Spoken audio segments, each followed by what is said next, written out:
Hi students, in this video we will be learning about the Belgian model of governance.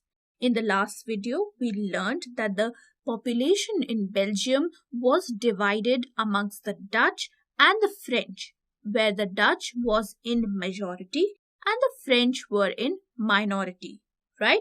But then they adopted or they wanted to adopt a kind of a system where power was shared amongst all the citizens, right? So earlier, the communities were not represented in the government equally, but now the central government was to have equal number of French speaking ministers and the Dutch speaking ministers, right? So this would result in fair decision making process where both the communities were equally represented in the central government for the decision-making process, right? The second feature of the Belgian model was the transfer of power from the central government to the state government. So earlier state governments were not given that much priority, but with the introduction of the new model, some powers were transferred from the central government to the state government as well. So the responsibility was equally shared between the central government and the state government now. The third feature of the model was very interesting.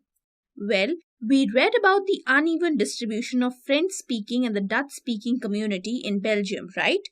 But in Brussels, the story was a little different. The division of population was just the opposite. Here, the French were in majority and the Dutch were in minority.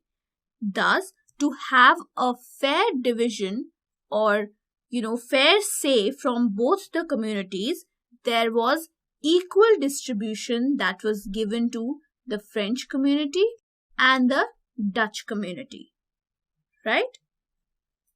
So the next interesting feature of the Belgian model was the community government. Well, in the Belgian model of governance, the community government comprised of the local people, right? So the local people came together and formed the local government there, where they could share power, responsibility by taking significant decisions on special issues like culture, education, language, right? So all these issues that were related closely to the people, the decisions regarding this was taken by the local community, and that is what it was called as the community government. So the four features that we studied about the Belgian model, that is the equal representation in the central government, the transformation of power from the central government to the state government, the equal representation in Brussels, where the division of population was totally opposite to that of the whole of Belgium, and the fourth feature was the community government.